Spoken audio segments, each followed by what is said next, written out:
Kumusta po kayo mga ginigiliw kong tagapakinig? Muli po ay narito tayo para sa isa na namang kwento ng kababalagan. At tulad po ng dati ay hangad ko pong lagi na sana'y abutan po kayo ng pagtatanghal na ito na nasa mabuti pong kalagayan, ligtas sa anumang uri ng kapamakan at karamdaman. Kung inyo pong natatandaan, ay minsan na po nating ibinahagi dito ang kwento na tungkol sa isang lalaking lumaban sa isang baryo ng mga aswang. At ito ay walang iba kundi si Pedring. May nakapagkwento po sa inyong lingkod ng ilang mga impormasyon tungkol sa kanya. Ang inyo pong mga maririnig ay ukol sa kanyang mga ipinahayag sa akin. Kung kaya naman kung totoo ang lahat ng ito o hindi, ay nasa inyo na po ang pagpapasya. Ang totoo niyan, matagal ko nang naririnig ang mga magagandang kwento tungkol kay Pedring Rabino. Parte na ito ng kabataan ko, na kung saan ay mahilig akong makinig ng mga kwentong katatakutan at mga kababalagan. Naging bantog po talaga siya. Naging matunog ang kanyang pangalan hanggang sa mga probinsya ng Romblon, Antique at Aklan, maging sa iba pang mga karatig na lalawigan nito. Ngunit ayon sa nakausap ko, una itong nakilala sa lalawigan ng Mindoro, kung saan doon unang namalas ang husay nito. Ang isa sa mga unang nakamalas ng taglay na galing ni Pedring ay ang mahusay na karpintero na si Nato. Tubong Batangas ito, ngunit naisipan niyang makipagsapalaran sa karatig lalawigan, kung kaya napadpad siya ng Mindoro sa bayan ng Nauhan, at kalaunan ay lumipat sa bayan ng Rojas kasama ang kanyang pamilya. Noong mga panahon na iyon, ang mga kagubatan natin ay talaga namang mayaman at luntian. Sabi pa nga sa wikang Ingles, ay puno ito ng mga virgin forest. At iyon ay langit para sa mga magtutruso na nagsasamantala sa yaman ng kalikasan.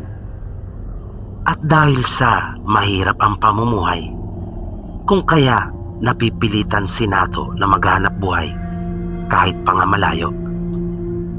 At dahil hindi pa rin naman progresibo nung mga panahon na iyon, ay mahirap talaga ang transportasyon. Kung kaya lingguhan siya kung umuwi sa kanyang pamilya. At sumasabay na lamang siya sa isa sa mga six-wheeler na truck na pinagkakargahan ng mga troso. Minsan sa isa niyang biyahe pa uwi sa kanila, habang sakay ng truck na may karga na mga naglalakihang troso, ay nagkaroon ng problema ang makina nang malapit na nitong marating ang tuktok ng burol. At hindi na nito magawa pang makaahon. Sinabi pa ng driver ng truck na kung nasapit lamang sana nila ang tuktok noon, kung saan ay libel ang lupa, ay kanya pa daw magagawan sana ng paraan at walang magiging problema. Habang kanilang pinag-uusapan ang di inaasahang pagkaantala, ay siya naman pagdating ni Pedring, nakakilala ni Nato, pero wala pa siyang alam ukol sa kakayahan nito. Nalaman ni Pedring kung ano ang kanilang problema at inialok ang kanyang tulong. Sa kabila ng kawalan nila ng tiwala sa kung ano ang magagawa ni Pedring, ay nagpatuloy pa rin ito. Nakita nilang may kinuha itong nakaigid na sinulit mula sa kanyang bulsa at itinali ang dulo noon sa unahan o yung tinatawag na bumper ng truck at naglakad papunta sa itaas ng burol. habang inilalarga ang sinulid. Nang masapit na niya ang tuktok ng burol, ay sinabihan nito ang driver na hawakan na ang manibela. At inumpisa na nitong iikit ang sinulid. Naramdaman nilang unti-unti nang umuusad ang truck papunta sa ituktok ng burol. Halos hindi sila makapaniwala sa kanilang nasaksihan. Bumaba ang driver at inayos ang truck, habang si Nato naman ay niyaya si Pedring na sumabay na sa kanila upang hindi na ito maglakad pa. At dahil sa may nakareserba siyang tuba doon sa tindahan kung saan gagarahe ang truck, at nais niyang ibahagi iyon kay Pedring bilang pasasalamat niya dito, pagkat makakauwi siya sa kanyang pamilya dahil sa ginawang pagtulong na iyon ni Pedring. Naayos ng driver ang truck at ilang sandali lang ay pinaandar na niya ito. Kaya muling niyaya ni Nato si Pedring na sumabay na sa kanila. Ngunit tumanggi ito at humingi ng paumanhin dahil sa may mahalaga pa daw siyang bagay na aasikasuhin. Kaya pinaandar na ng driver ang truck at umalis na sila. Nang halos papalubog na ang araw at makaraan ang ilang oras na biyahe sa malubak na daan, ay nasapit na rin nila ang kanilang destinasyon at sabik na nagpunta sa tindahan kung saan ay naghihintay na ang nakareserba ni Nato na tuba. Pero laking gulat nila nang makitang naroon si Pedring at kampanteng nakaupo ito na nangunguyakoy pa, na sinisimulan na ang pangalawang galon nito ng tuba. Kahit anong isip ang gawin ni Nato para bigyan ng paliwanag at eksplenasyon ang nasaksihan niya kay Pedring, ay wala siyang maisip. Kung kaya doon siya napaniwala na may kakaiba talaga itong kakayahan, na mayroon talaga itong taglay na galing, o mas kilala sa tawag na agimat. Ayon sa mga taong nakakaalam tungkol sa kwento ni Pedring, ay marami umano itong taglay na anting-anting. Ang isa na nasa pag-iingat daw nito ay ang agimat niya na nagmula sa tagak. Ngunit hindi ito pangkaraniwang tagak, kundi isa itong mahiwagang tagak na hindi nakikita, na tanging refleksyon lamang nito sa tubig ang inyong makikita, at maliban na lang rin kung nais nito na magpakita sa taong kanyang napupusuan. Ayon sa kwento, minsang naglalakad si Pedring sa kagubatan, ay napadaan siya sa isang batis, na nang mapatingin siya sa tubig ay nakita niya ang isang tagak na nasa pugad nito. Naroon ito sa may puno sa tabi ng batis. Nang tumingala siya sa puno upang tingnan ang ibon, ay wala siyang nakita. Kung kaya nagtaka siya at lalo siyang nagka-interes na mag-usisa. Umakyat siya sa puno na nakatuon pa rin ang kanyang paningin sa tubig upang maisiguro niya kung saan naroon ang ibon at ang pugad nito. Nang biglang lumipad ang tagak at iniwan ang kanyang pugad, ipinagpatuloy ni Pedring ang pag-akyat sa puno. At nang maabot na niya ang pugad, ay kinapa niya ang loob noon. Nahawakan niya ang isang itlog. Kinuha niya iyon at laking gulat niya nang makita sa kanyang kamay ang isang itim na itlog at kasing tigas iyon ng bato. Nang makuha na ni Pedring ang itlog mula sa pugad, ay biglang lumitaw ang isang makisig at mabangis na mangyan na may hawak na sibat, at hinamon siya nito sa isang duelo. Mabilis na isinubo ni Pedring ang itlog sa kanyang bibig upang malaya niyang magamit ang dalawa niyang kamay. Nakipaglaban na siya sa mangyan. Nagawa niyang maputol ang sibat nito at nagpambuno silang dalawa. Makaraan ang ilang minutong pakikipagtagisan sa mangyan ay bigla na lamang itong naglaho, na ayon pa sa kanilang paniniwala ay isa iyong pagsubok, at nalampasan iyon ni Pedring, na napatunayan niyang siya ay karapat-dapat upang mangalaga sa agimat. May pagkakataon naman na isang binatilyo ang tahasang nagsabi kay Pedring na nais niyang mataglay ang mga kakayahan nito. Nais daw niya na mapa sa kanya at maangkin ang agimat ni Pedring.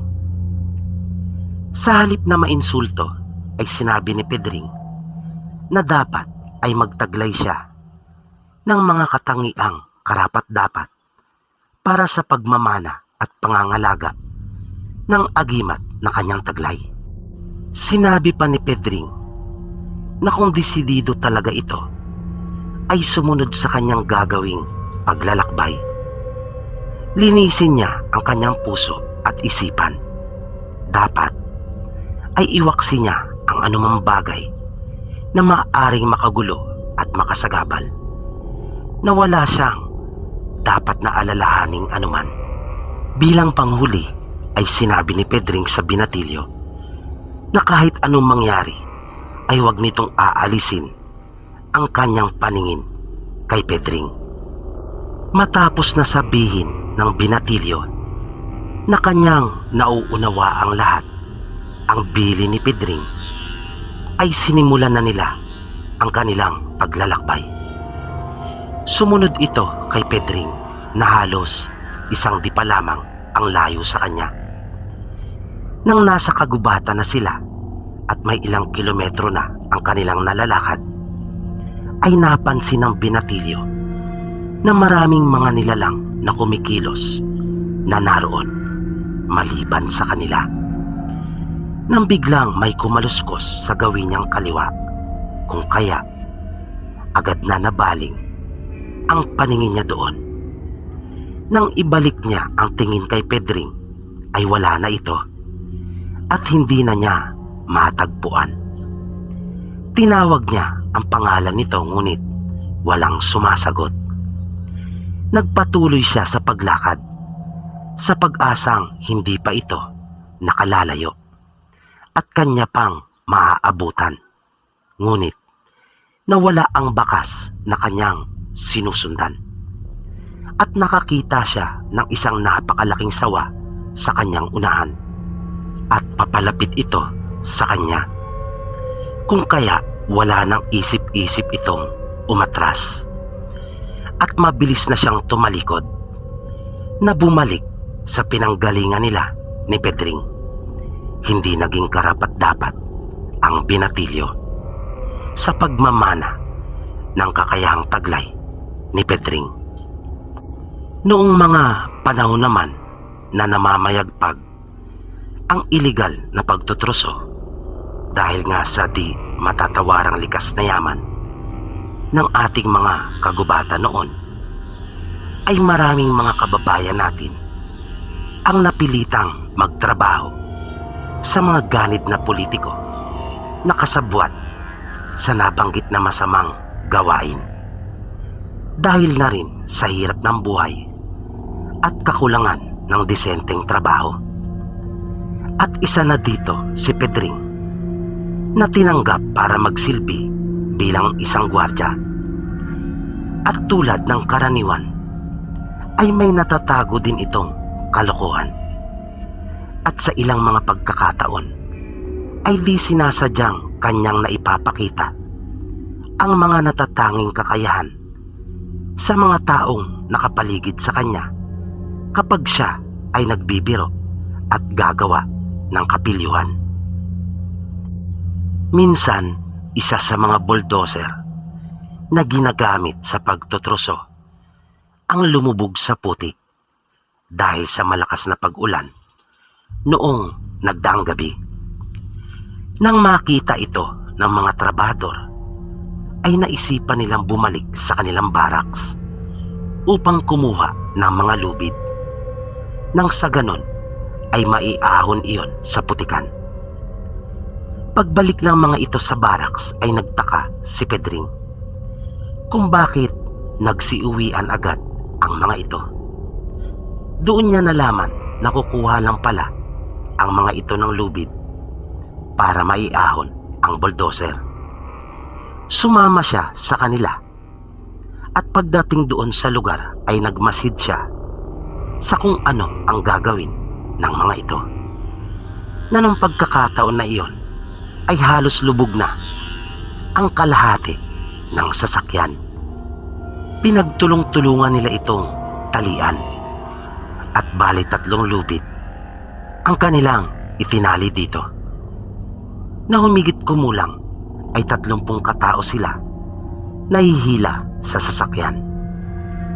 Sumampa na ang operator ng bulldozer at nang kanyang paandarin ang sasakyan ay sabay-sabay na nila iyong hinila. Ngunit halos hindi nila ito napagalaw sa kinalalagyan. Sinubukan pa nilang minsan ngunit parang lalo lamang itong lumulubog. Lumapit si Pedring at sinabing bitawan na nila ang 2 tali. 30 katao sila na hilahin iyon gamit lamang ang iisang lubid. Kahit na nag-aalinlangan sila sa suhestyon na iyon ni Pedring, ay sinubukan na rin nila.